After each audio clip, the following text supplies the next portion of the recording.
What's up, YouTube? Welcome back to the Chance Bishop Show for episode 1 of our brand new MLB The Show 24 franchise mode here on the channel.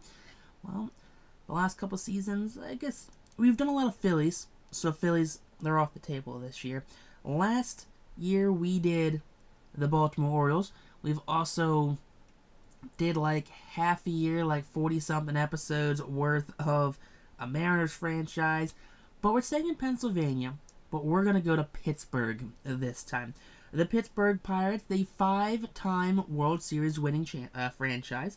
They have 9 National League pennants. They have never won the Central Division.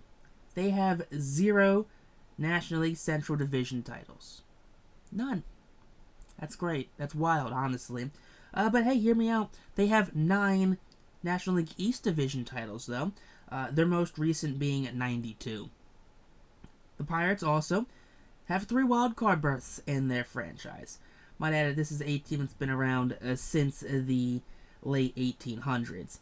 They've been around since 1882. They've been the Pirates since 1891.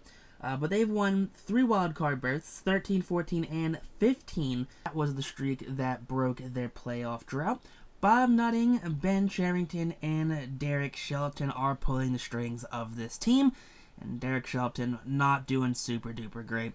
2 100-loss seasons in his tenure as the head coach. Ben Cherington, honestly, the dude's a turd. Dude doesn't know anything about being a general manager. And, well, Bob Nutting, well, he is probably one of the worst owners in all of baseball. The Pirates, they also have a couple award winners. They have 2 Cy Young Award winners in franchise history. Vernon Lowell in 1960 and Doug Drabek in 1990. So it's been a while since the Pirates have had a very good pitcher, a very sustainable pitcher, a very dominant pitcher in the organization. The Pirates also have 7 MVP winners and 1 MVP winner before the MVP was the current MVP format. Their last being Andrew McCutchen in 2013. So over 10 years ago was the last time there was a MVP here in Pittsburgh. So there is a lot of room. There's a lot of room to grow here in Pittsburgh. There is honestly a lot of question marks when it comes to this team. This roster, I am not attached to any of these players. I honestly see there being a huge fire sale depending on how this team performs during the regular season. We have top prospects like Nick Gonzalez. It hasn't really panned out yet. Rowdy Tellez here on the bench. I mean, not even a good power bat. You got Joey Bart here, brought in from San Francisco, and he got DFA'd. I mean, good defense, not really even a good defensive catcher. Jack Sawinski here, Loiver Peguero, utility infield. I think they tried him in left field at one bit. Don't think it really worked all that well. Edward Olivares, probably one of the better, most rounded players we have on the bench here, 28 years of age. Ji-Hwan Bae, he's got a lot of promise. He's still only 24 years old. You can put him around anywhere, third, short, second, all of the outfield. Take a look at our rotation here. It's not anything special. Same thing with our bullpen. I mean, I'm seeing a lot of names, not a lot of actual substance. Mitch Keller, he's got a long-term extension here. He's signed through 2028. I'm going to be surprised if we don't move on from Mitch Keller at some point. He was an all-star. Bailey Falter here. I have no qualms with Bailey Falter. He's young. He's got a lot of team control left. It's going to be his first full year here in Pittsburgh. He's got, 4 more years of team control.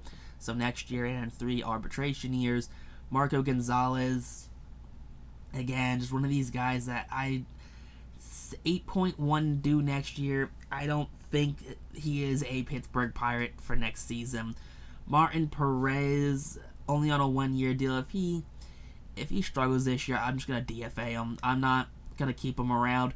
Quinn Priester, I think he has a place to fit in our rotation. They kind of bullpenned him, started him last year. He's got a bunch of years of team control left. I mean, he's not the greatest overall, but I think he can get it done.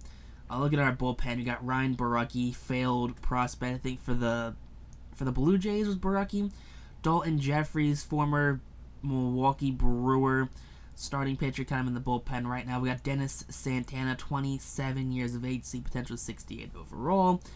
We got Hunter Stratton here, 27, D potential 67 overall. Fleming, former Tampa Bay Ray, 27, he's a lefty. We got Colin Holderman, he's a rookie this year. We got the veteran Aroldis Chapman, who will probably be traded at the trade deadline to some team that needs a bullpen help. You got David Bednar, the team's closer, definitely going to be traded at the deadline here. We're not going to sink a lot of money into a veteran closer. Jared Jones, just the tip of the iceberg here when it comes to our pitching prospects here. You know, Pirates, they have a lot of pitching depth here. You know, they got Jared Jones in the pipeline. They got Paul Skeens in the pipeline here. And honestly, I don't think we need to sign a starting pitcher ever in free agency with the amount of depth we have in our farm system. You got to think Jared Jones, Paul Skeens here, former first overall draft pick. We got Bubba Chandler, who is a righty. He's only 21 years of age. You know, mid-tier fastball right there. He's got two types of fastball. One's a little slower. Some off-speed stuff right there. Definitely could see him growing into, you know, like a four starter, 3 to a 4 starter. I think Priester maybe slits into that, kind of that same back end. But Jones, Skeen's going to be 1 and 2 definitely on this team. And then it's going to kind of be a race for 3, 4, and 5. You know, we got Anthony Salamento, the lefty. Salamento might honestly fall into that 3 spot, you know, just to kind of break up the lefty-righties, where you can see himself still honestly be a 4. I mean, it's the same thing here, where Priester, Salamento, and Chandler, they're all kind of the same overall. We also have Braxton Ashcraft. You know, he's a 58 overall C potential. He's 24. Probably see him in the bullpen, maybe come up, maybe if someone gets hurt this season. But you can't forget about like players like Henry Davis. Had a small trip in the majors last year. Didn't really work out. He hit like 213, hit a couple home runs. You know, he's going to find himself to start off in AAA to start the season to see if he can figure it out.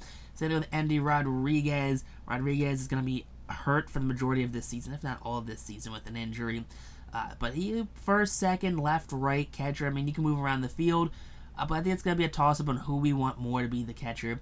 We got Tamar Johnson in the prospect pipeline as well. 19-year-old second baseman, shortstop. I mean, hey, kid's 5'8". You know, you put him at second base, he's probably a second base with 66 fielding. I can't see putting him at shortstop unless that fielding shoots up. But next episode is going to be opening day to go on the Miami Marlins in Miami. So definitely stay tuned for episode 2, which will be out Friday at 12 p.m. Eastern Standard Time. So definitely stay tuned for that. Hit that like button, subscribe.